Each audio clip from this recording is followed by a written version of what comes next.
Hello friends, welcome back to my channel. मैं हूं ट्विंकल और आज हमारे साथ बहुत ही स्पेशल गेस्ट हैं कर्नल राज गार्गे, जो कि अभी कमांडिंग ऑफिसर हैं 7 HP independent company NCC Shimla के। तो आज जो है हम उनसे कुछ बात करने वाले हैं जो कि आपको बहुत ज़्यादा पसंद आने वाली है। So he is from Maratha Regiment and one of the most esteemed regiment known for its bravery in various battles in the Indian Army. He has served in the Indo-China border in Arunachal and North Sikkim.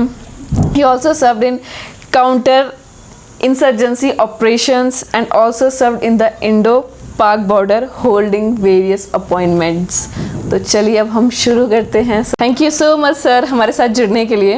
तो sir मेरा पहला question आपसे ये है कि जो आपका जो लाइफ एक्सपीरियंस कैसा रहा है, जो आपकी जो स्कूलिंग है वो कहाँ से हुई है और आपका मतलब क्या मोटिव है आर्मी, मतलब अपने आर्मी कैसे ज्वाइन किया? बेसिकली मैंने 7th तक स्टडी की है इन सेंट एडवर्ड स्कूल, शिमला का सेंट एडवर्ड स्कूल है। उसके बाद somebody, my father came to know English. I can speak in English also? English. Both. So my father came to know that there is a school known as RIMC. That time it was known as Royal Indian Military College. और उसमें हर एक state से सिर्फ एक बच्चा जाता था।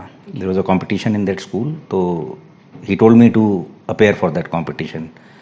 और वो 11 और 12 years के बीच में उसमें एडमिशन होती थी in class 7th.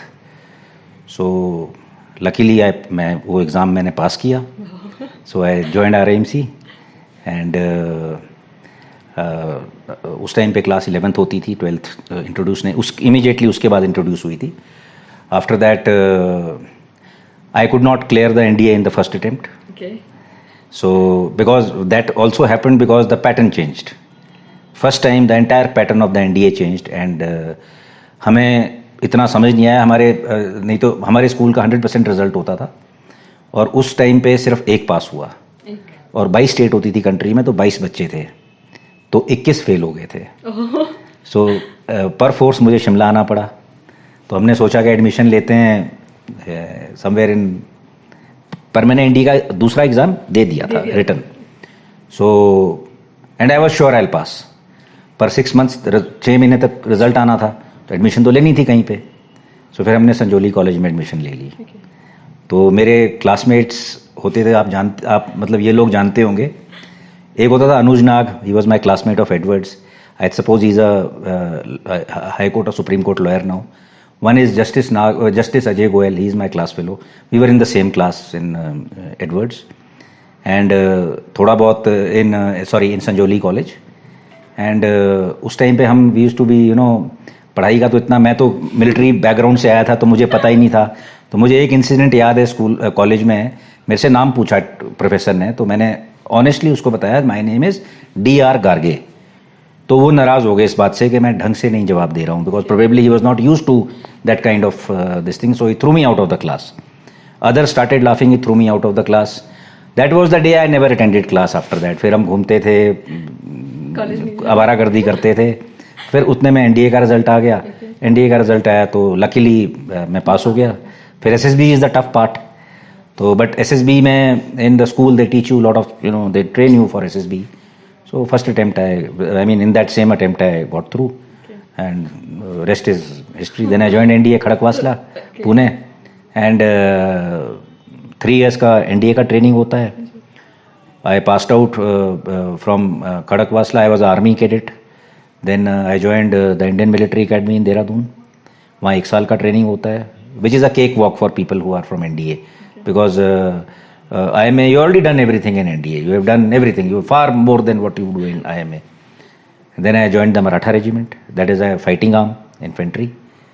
And rest is now I am the commanding officer of 7 HP NCC. So I have come to Shimla. This is my home state, and I am lucky to get it.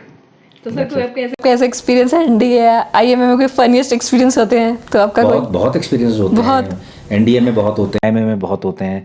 आपके army के अंदर बहुत सारे ऐसे होते हैं real life experiences जो एक बार मैं आपको, I was posted in the China border, Tawang से आगे है ये जगह, and eyeball to eyeball contact था चाइनीज़, जस्ट अ वायर। तो क्या होता है कि इन दीज जहाँ पे भी आर्मी कैंप्स होते हैं, आर्मी की पोस्ट होती हैं, वहाँ पे डॉग्स आ जाते हैं, you know, they are stray dogs because there is plenty of food. और वो कुत्ते गद्दी कुत्ते बड़े कुत्ते होते हैं, they are you know big dogs and well fed, chicken रोज मिलता है उनको, very healthy, and they protect your area. कि मतलब इनसे बढ़िया सेंट्री कोई हो नहीं सकता. सेंट्री तो लगते हैं रात को, but it is very cold. We were at 15,000 feet and we were on a higher side and China was on the lower side. बीच में 100 meters का पहाड़ था, गैप, पहाड़ी एरिया. सो दीज डॉग्स ना, ये सबके, because we are away from families, away from friends, so these dogs become your real good friends, you know, you die for them, like, you know, you look after these dogs, you are attached to these animals. And the Chinese eat dogs, ठीक है, they love dog meat. तो एक बार क्या हुआ, you know, a goat or wild goat or something entered in, there is a बीच में no man's land type होता है, जिसमें फेंस के बाद, उनका फेंस से 100 meters आगे बीच में एरिया है जो किसी का भी नहीं है. You know, you are not supposed to enter that, they will not enter that, that is a no man's land. So these dogs entered that area. तो जैसे ही एंटर किए तो वो चाइनीज सारे और बड़े बड़े कुत्ते, ठीक है, 50-55 किलो के कुत्ते, ठीक है, खूब मीट निकलेगा. सो वो उन्होंने अपने, and they at in those days they had very good weapons, they still have good weapons. So you know, उनका पूरा पोस्ट से कोई 10-12 जवान बाहर निकले and they started firing. Now firing on the China Pakistan, on the China India border. At that time it was not allowed because war हुई थी 62 की, so there was a treaty, no firing will be done. So I was in a fix के should, अब जवान बड़े senti हो गए, sir कुत्तों को मार देंगे, और वो कुत्ते भाग रहे हैं और वो गोलियां चला रहे हैं कुत्तों पे. हाँ, कुत्तों पे. तो हमने पोस्ट पे LMG थी, there is a light machine gun, you know. So I told them to point it in the air and fire. So वो फायर हुआ. अच्छा, वो भी एक्साइटेड थे, हम भी एक्साइटेड थे. तो luckily the dogs came back, कुछ नहीं हुआ.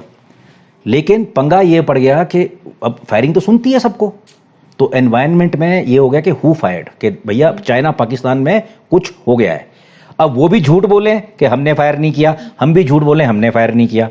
You understand? Otherwise you know that creates a this thing between both the countries. So this was a very funny incident. बाकी हम वहाँ पे ration exchange, you know, we used to exchange across the border. वो fence पे आता था उनका officer, बीच में कभी इंग्लिश बोलता था. वो they studied in India to some for some time, captain था. So they used to give us, you know, we used to give them cards, you know, with pictures on them, you know.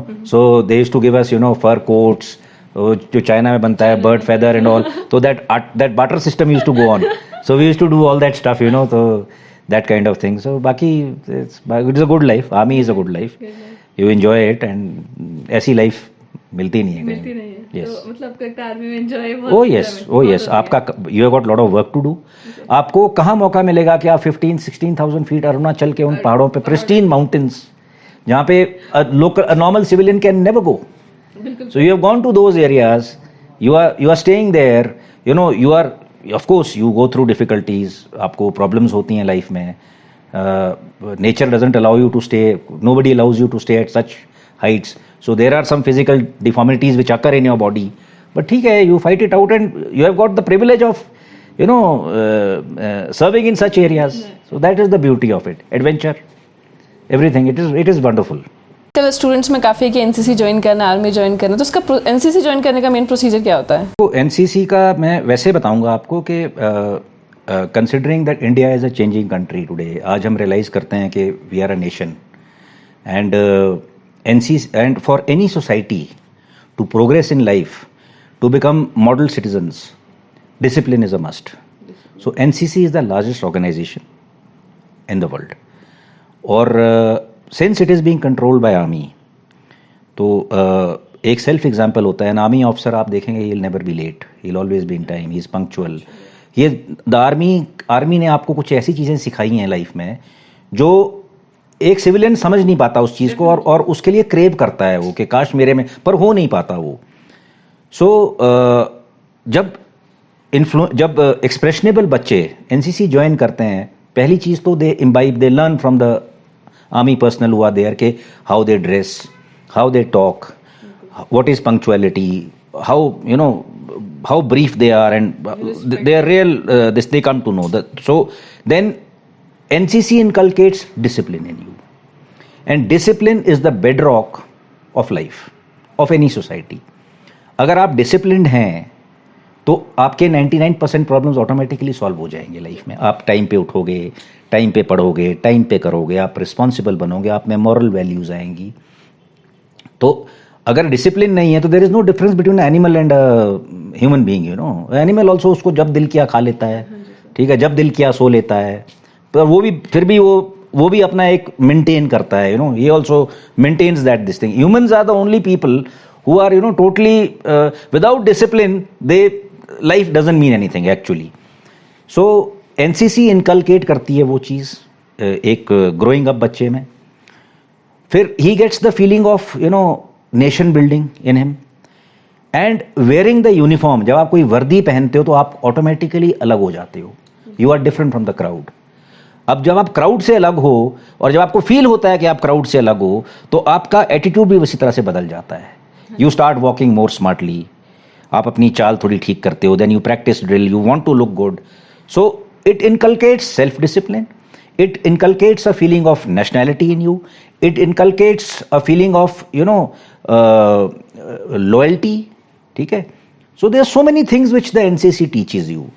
So that is about NCC. And अगर आप NCC एक बार join करते हो तो आपको benefits बहुत हैं इसके लाइफ में. अपना ओन बेनिफिट को छोड़ के बाकी जो आपको बाकी बेनिफिट्स आपको मिलते हैं, अगर आप ए बी और इसमें 3 सर्टिफिकेट्स होते हैं, A B and C. So everything has got certain amount of marks. तो वो स्टेट्स में अलग अलग होता है. अभी जैसे मैं एग्जांपल देता हूं आपको केरला का अगर आपके पास ए सर्टिफिकेट है, ए सर्टिफिकेट, आप पुलिस का एग्जाम देते हो, ग्रेजुएशन करके आप पुलिस का एग्जाम देते हो, आपके सर्टन मार्क्स फिक्स्ड हैं. सो आपको लेट से 15 नंबर आपको मिलेंगे ए सर्टिफिकेट अगर आपने ए किया है, बी के कुछ और एक्स्ट्रा मिलेंगे, सी के कुछ और एक्स्ट्रा मिलेंगे. So automatically you have got a, जहां पे कट ऑफ 65-70 में सारा ब्लॉक हो जाता है, वहां आपके पास अगर आपके पास 7 नंबर एक्स्ट्रा हैं, you have automatically got a chance. आपकी ड्रिल अच्छी है, एनसीसी ने सिखाया है आपको, आप फिजिकल में अच्छे हो, तो you have got all the chances to pass that exam. So you are joining let's say paramilitary forces, police forces, you have got extra marks for it. Similarly अगर आप सी सर्टिफिकेट में अच्छा करते हो, आपने लेट्स से आपने army नहीं join करना, पुलिस नहीं ज्वाइन करना, आपने जॉब नहीं करना, you want to get into a very good college, you want to get into Lady Shri Ram College in Delhi, let's for example give. So you know the cut off there goes 96%, 98%, 97% is the cut off. तो आप जब C certificate करते हो तो आपको automatically उसमें percentage होता है कि okay 4% is given through C certificate, depends on state to state. So imagine जहां पे कट ऑफ, जहां पे 0.001 मार्क्स के लिए इतने बच्चे वो कर रहे हैं, वहां पे आपको इतना बड़ा बेनिफिट मिल रहा है. It's a huge benefit. So benefits बहुत हैं एनसीसी के. और अभी क्या किया है, अभी गवर्नमेंट ने इसका एक पार्लियामेंट्री पैनल कमेटी बिठाई है जिसमें स्पोर्ट्समैन भी शामिल हैं, like MS Dhoni, and there are some members of parliament who are doing a complete survey and study of NCC. So you know it is going to be pan India. Then वो ऐसा नहीं होगा कि हिमाचल में वो लॉ है वहाँ नहीं है, it will be everywhere. Okay. So that is your. Secondly in NCC, जब आप एनसीसी में जाते हो तो अभी इन्होंने क्या कर दिया है कि NCC they have already, UGC ने डिक्लेयर कर दिया है it be made a compulsory subject. So once it becomes a compulsory subject, the kids do not lose out, otherwise they used to lose out. How? Let's say they have to go for RD parade और some camps, there are national level camps जिसके marks मिलते हैं, देयर आर trekking camps, Mount Everest. Okay, there are so many, and people have gone. NCC cadets have gone everywhere.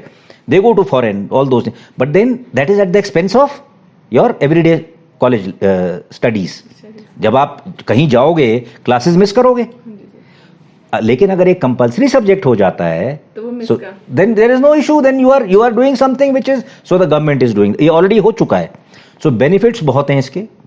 Huge benefits are there, and I would advise the youth to join it. The country is changing. और आज आप अगर हिंदुस्तान से बाहर जाते हो तो you will be surprise कि अगर आप हीथ्रो एयरपोर्ट में पहुंचते हो या कहीं आप यूएस में पहुंचते हो, तो जो बाकी एशियंस हैं वो अपने आप को इंडियंस बोलते हैं वहाँ पे, क्योंकि इंडिया की इतनी इज्जत हो रही है, we are being respected. Pakistan को छोड़ दो, तो बोलता ही नहीं है पाकिस्तानी हूँ, वो सारे बोलते हैं हम इंडियन हैं, ठीक है। So that is the way we are being counted. So in this nation building the youth is the most important. It is the future of our country. It is the tomorrow of our country. And what better way to make a youth disciplined, make him love the country, make him a nationalist is through NCC. Why not? It's a great opportunity. Okay. तो sir जैसे youth की बात करते हैं, आजकल आपने देखा होगा कि अल्कोहल कंजप्शन या ड्रग कंजप्शन भी काफी ज्यादा हो गया है। Yes, यूथ में अल्कोहल कंजम्पशन बहुत ज्यादा है। सबसे बड़ा प्रॉब्लम है that parents do not have time to interact with their children. ठीक है, अगर आप, वो कहावत है हमारे पुराने ज़माने में, कहते थे लोग के जब बेटे के जूते आपके जूते से साइज बराबर आ जाए तो दोस्त बना लेना चाहिए उसको, right. So basically what it means is interaction. Your best friend should be your kids. So हमारे वो whatever you call it, hypocrisy बोल लो, तुम क्या बोल लो कि नहीं बच्चे को कैसे, तो नहीं हुए तो छोटा है, इसको we keep considering it as that, and we do not, there is a communication gap between the father and the son और the mother and the daughter. Now when that, I will give you a small example. India में, like let's say Himachal, we are a close society, quite a close society. In foreign countries, even in good schools, in I'll say good schools, I mean fancy schools in India, in good schools in India, convent schools and all, they give you all kind of education. They give you sex education in school. Yeah. They teach you, okay, what is, you can't change things. It's going to happen. So if you tell a girl, if you tell a boy what is safe, how it is to be done, what is the use of a condom, that guy will know, he'll be more safe. Yeah. It'll give you less diseases. It'll, it is education which is a must, but we don't. Similarly, drugs. We don't interact with our kids. We give them whatever they want. They want a mobile, they want whatever. They are always into, they are into high-tech things these days. You have lost the concept of, पहले लोग पतंगे उड़ाते थे, kite flying होती थी, लोग marbles खेलते थे, ये सब चीज़ें नहीं थी। अब आपके पास वो चीज़ें खत्म हो गई हैं। You are sitting on a chair, you are playing video games, you are doing all those kinds of things, you don't have time for anything else as a youth. Now at that end moreover you have got the entire world at your hand. The world has become a global village. आज जो US में हो रहा है, वो आपको पता है क्या हो रहा है वहां पे, वो कौन सा क्या इस्तेमाल कर रहे हैं, क्या फैशन है, क्या ड्रेस है, वो कौन सा टेबलेट है, उनको ये भी पता है, which gives a higher kick. So my point is that firstly we need to interact with our children. Secondly, we need to have avenues for the youth to get into other things.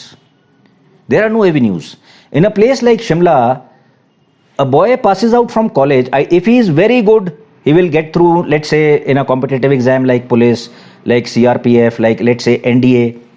Majority of them, they have got nowhere to look because there is no exposure. Nobody tells them what is to be done. A guy from Himachal will have no idea what all is the openings, what all is, how many avenues are there in so many fields. Whereas you find